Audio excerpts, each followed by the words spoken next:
Okay, so I'm going to just start off with where we find ourselves with the occupational qualification currently, and just explaining what it actually means. It basically means that we're taking existing guiding programs and we're transitioning them over into an occupational scenario. This has been a process that has been attempted a couple of times in the past. And hopefully this will be successful. It is a very good process, we believe. It really places guides where they should be. It really enhances and lifts the standard and makes sure then that guides that are qualified are properly recognized. So we believe it's a very good situation. Okay. So the NQF is a comprehensive system for the classification, registration, publication, and articulation of quality assured national qualifications as stipulated in Section 4 of the NQF Act. Currently, in the NQF, you've got Amalusi, which deals with the school qualifications, you've got trades and occupations, and then you've got higher education. So the whole purpose for the NQF is to create a single integrated national framework. It's to facilitate access to mobility and progression within education, training, and career paths. And it's to enhance the quality of education and training. It's also to accelerate the redress of past unfair discrimination in education, training, and employment opportunities.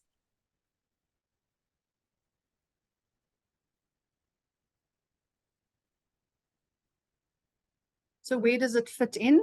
You've obviously got the minister that oversees all of this. Underneath that, you've got the South African Quality Authority. That is the authority that approves any qualification. And then you've got the QCTO, which is the management body department that manages all the occupations.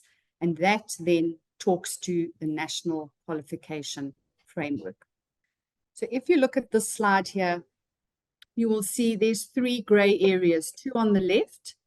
The first one starting right at the bottom, 1 to 4. Those are the different levels, your NQF levels.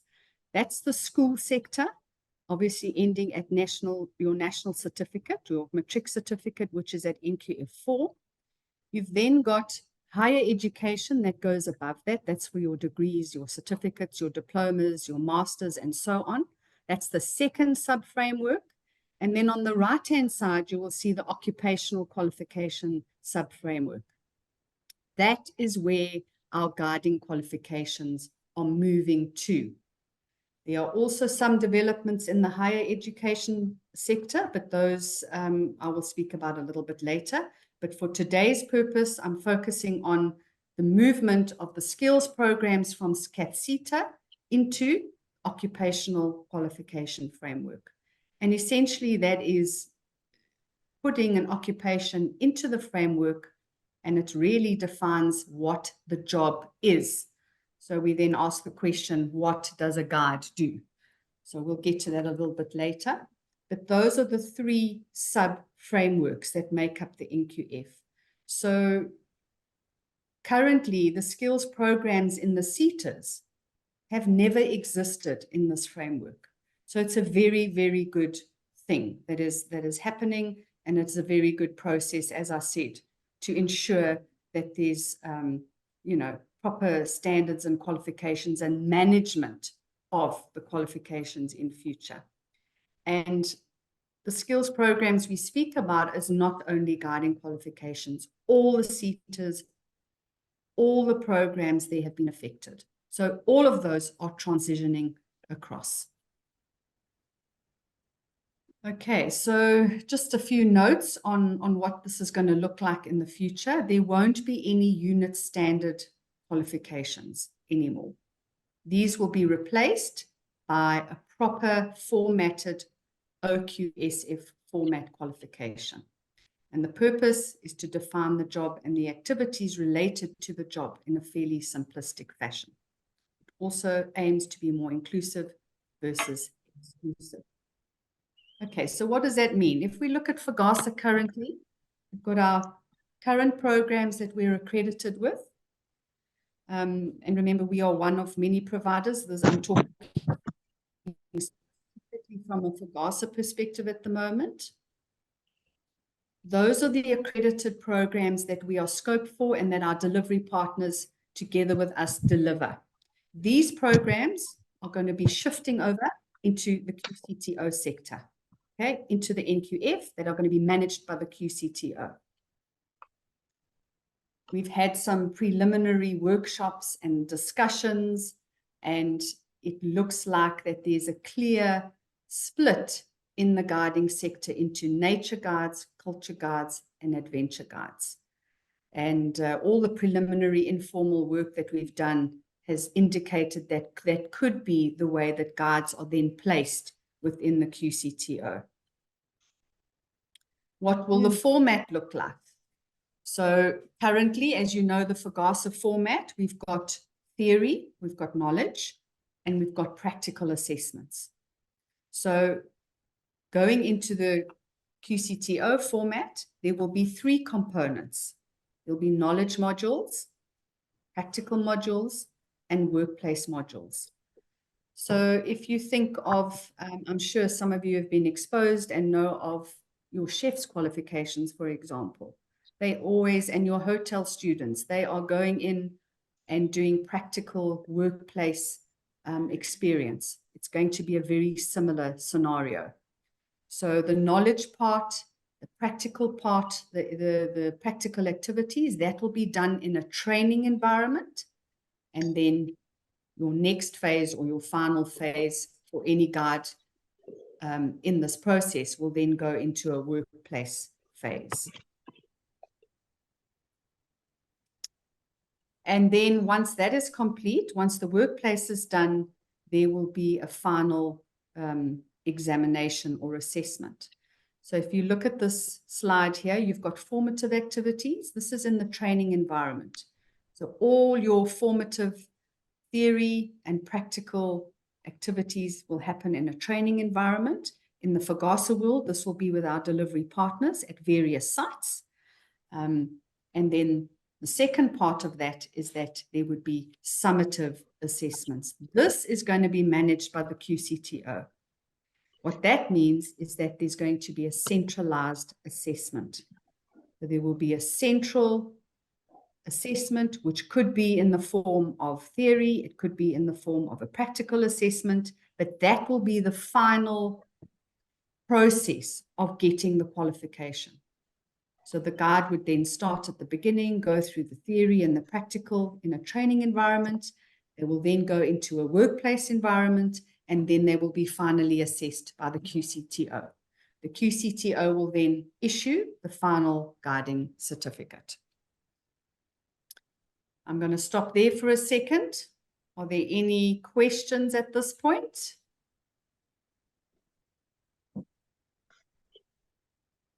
Michelle, can you hear me? I can hear you. I just wanted to ask, the QCTO, are they already set up assessors, or will there be a new development in assessors becoming qualified QCTO? So just like we have at the moment being accredited with CATHSSETA, it will be the same sort of environment. You will also have a set of assessors, but these assessors would be able, yes, they will be involved. So there would be processes to become an accredited assessor. And we've already we've set the scene for that already. We're also encouraging all our assessors that, you know, to get the relevant qualifications, which they already have. They need to have the minimum requirements of the ETDP, which all of our assessors already have. And then there might be 1 or 2 other criteria that need to be met. But there will be a pool of assessors that will be used by the QCTO, definitely. We're also looking as FGASA to assist with those assessments with our delivery partners to enable assessments to happen, because, you know, just judging by the number of FGASA people that come through the system, there would need to be some infrastructure and platform to be able to have those assessments done. So we really would like to work with the QCTO in this and possibly assist with those kinds of assessments, and possibly then register to be an assessment center. But that is our overall big picture there. Thank you. Does that answer you, Warren? Yes, it does. Thank you very much. Okay. Sorry, I just see we've we've maxed out our participants here. Just a second, just give me 1 minute.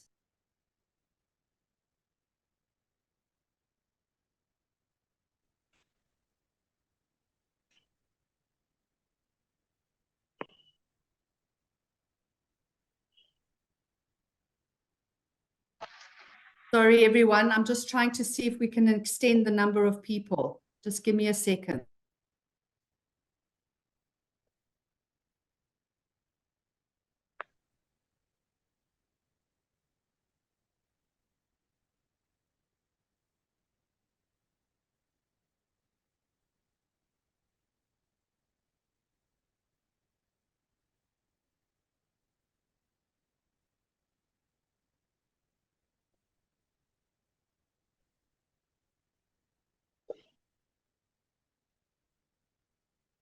Okay, we're not able to do that.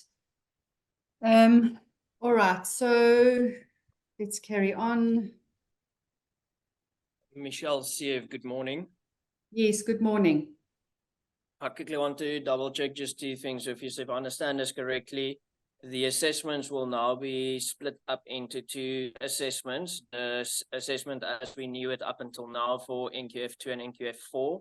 And then after workplace placement, there will then be another assessment. Am I correct? If we go back to this screen, the formative is formative. So those will be in a training environment. So it won't be like currently with FGASA, you know, our final assessment is the assessment that gives you the certification once we've loaded it into CATHSSETA. In the future, that will not be the case. We will have the formative assessments for theory and practical in the facilitation process, but the actual final assessment will be done by the QCTO. So that will be the one that will count. Okay, that I understand. What is the expected time frame of these changes now in terms of how long should a workplace placement be? Just for guys that are trying to get into the groove of things that they can plan timing on their side before they can actually start working. Okay, so none of this is where I'm going to get to. We'll pick this up at the end, but none of this has actually been formally written yet. And that's why we're in a little bit of a flux at the moment, which I'll get to at the end of this. So we don't know the timeline. We don't know the structure yet. What we do know is that this is how the assessment would work. We also don't know how many credits it's going to be and what level of NQF it may end up being. It could be at a 3 level, it could be at a 4 level, it could be at an NQF 5 level. We don't know. Probably the lower levels, if you're looking at something above a matric, that is definitely the intention of the sector is to raise that level, but it also may be made up of parts. So there might be parts to this qualification that would enable a guide to go and be registered. So maybe there could be an NQF part 2 part where they can go and get registered and then they can complete as they go along, as it is now with an NQF2 and an NQF4. But we don't know those details at the moment. So this is really broad picture just on the structure of what we envisage. Okay, understood. Thank you very much. Okay. And also the workplace, we don't know. What we do know is that your theory will be about 30%. 33%, your practical activities would be 33%, and your workplace experience will be 33% of the total structure in terms of time and the credits that go with it. Thank you. Okay. All right, so in terms of the mapping process and what's been done, you know, that's what we're busy with at the moment, and why there's so much pressure to get this thing going. It's just to let you know that the formal process has not begun yet. We are really pushing hard that this can be done, so that we can actually, because it takes a very long time to get this formalized. You can imagine we've got to get all the community of expert practitioners together. It's got to be written collectively with a sector. There's got to be engagement with employers to make sure that the qualifications that are being written is what the sector needs. And then a consultant is appointed, and then the process starts. So we're hoping that that's going to start very soon, but it has not started yet. So I'm going to just chat a little bit, and this will just answer the previous question. These are the informal discussions that we had with all the guiding sectors and employers and people involved. That were part of these workshops that were there, and they said, listen, for the new qualification, what is it and what does the structure, what could it look like? And that's where we all brainstormed and came up with ideas, and this is kind of what came out of that. And these draft recommendations have been now submitted to CATHSSETA and to the QCTO. So this is just generically the background of what we envisage. We envisage that there will be 3 separate sectors for guiding. There'll be nature, there'll be culture, and there'll be adventure. The naming of that, we have no clarity on that, but we suspect that it could remain as you will stay in as a nature guide. Culture could be heritage guide, and adventure guide. What was prevalent, though, was that there are generic modules that apply to every sector. And it was also an idea to go, okay, let every guide that's going to start on this new qualification, let them do the generic modules. And you can see some of the topics underneath here. These would be some of these knowledge modules that will then be backed up with the practical and workplace. Communications, research, planning a guided experience, how to care for your customers, legal understanding, managing your groups, basic South African knowledge, basic guiding, admin, and first aid. So those were kind of the generics that would underpin any one of these sectors. It didn't matter where you operated. And the whole idea behind that is to say, okay, if the guide has got the generics, you would then have to tag on a specialization.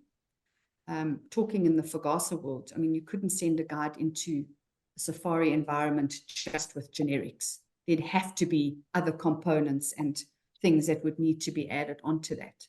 But if you had a marine guide here, for example, that wanted to go into the adventure sector and they'd already done these modules, it would count for something. And there could be portability of some of these credits that could then, if the guide wanted to go and do diving or whatever it was, it could all talk to each other. So that's definitely something positive, is that there would be portability if guides want to get more than one qualification in the other sectors. There's definitely going to be part qualifications, full qualifications. There may even be skills program. It was very prevalent, for example, that trackers need to be recognized. So that was also discussed, whether it comes in as a skills program or whether they come in as a part qualification. That still needs to be decided. And then there would also be specialization. So in a FGASA context, you would then have your specializations, that can be tagged on to any nature part qualification or full qualification. But these were the 3, like birding, for example. But these were the 3 main categories that the nature sector agreed on.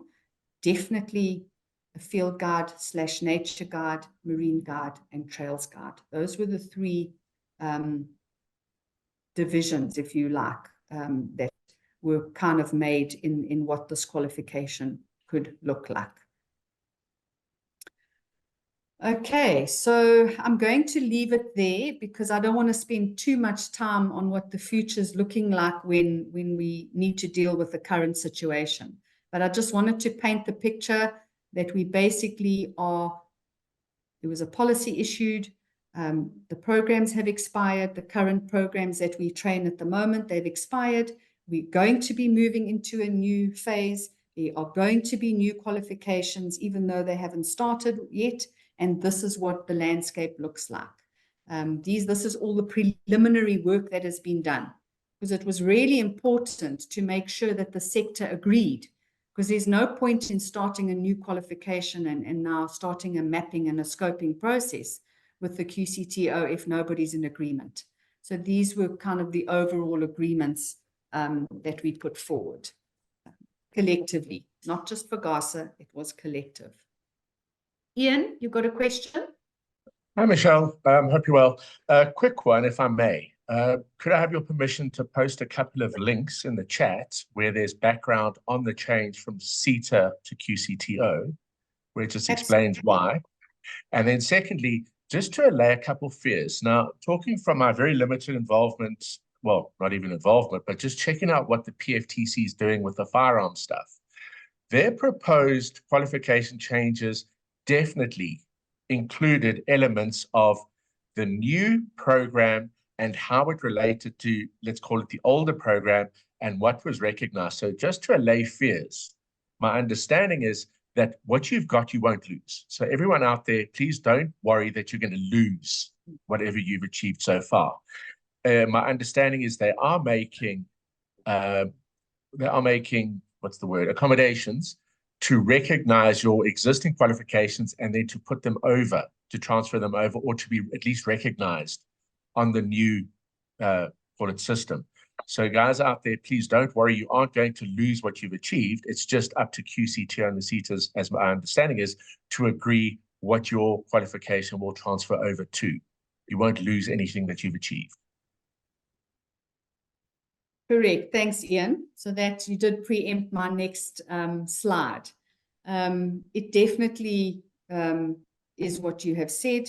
The historical qualifications will stand, they will be recognized, and you would be able to, we haven't had this in confirmation in writing yet, but the registrars and those departments have indicated that this will be the case. Guides will be able to go with whatever your current qualification, your NQF2 or your NQF4 or your Trails Guide, whichever one you have with FGASA, you will be able to go to the registrar and go and re-register for the next 3 years, and you will keep it. And if you don't want to do anything in the new format or in the future, that will stand. So please don't be worried about that. It will stand and it will be recognized. So that, I think, is an important thing to state here, although I am adding that we have not had that in writing from any department. But there is indication of that, that is the thinking, as Ian alluded to as well. Okay. So what does it mean with the current programs and the fact that they've expired? It is true, they expired a year ago, and we had 1 year to roll these and register learners onto this program, which comes to an end in June. So what that means is that if there's any guide that wants to become a guide, they shouldn't delay if they want to do it in the next year. Do it now, register now, and then you've got 3 years to complete that program. So FGASA will continue to operate under the CATHSSETA accreditation for another 3 years to see this certification through.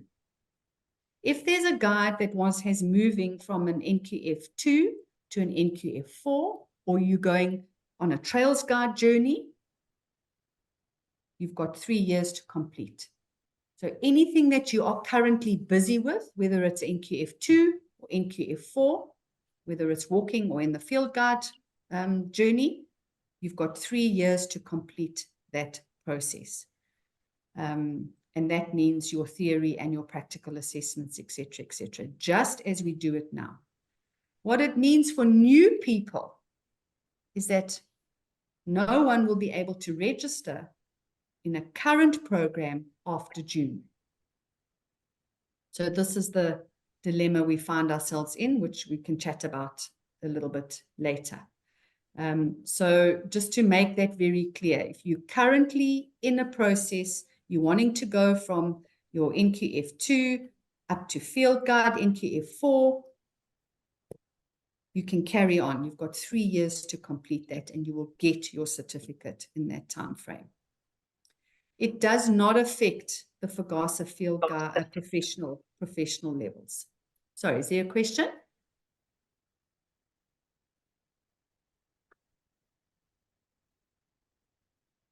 No question. Okay. It doesn't affect the non-accredited qualifications with FGASA. So it does not affect your professional field guide journey or your professional trails or your SKS or any other specialization like astronomy, etc. Those are not affected. Those will continue. Those are not affected because remember, those are non-credit bearing. Those are FGASA qualifications specifically regulated by FGASA. And those are our own non-credit bearing qualifications. Okay, so this is just a diagram just to show you if you're currently busy with any of these qualifications on the left, you've got 3 years to complete your theory and your practical assessment with FGASA. And then you've got your CATHSSETA certification. That will be your certificate, which would then obviously enable you to go and register as a guide. So all our assessors currently busy assessing these guides, that doesn't change. We've got 3 years to get these guides through the system.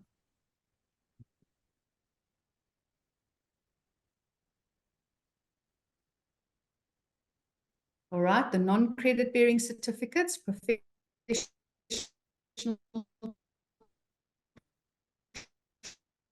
trails, as I said, your assessors, your facilitators, your mentors, anybody busy with this, we continue. Okay.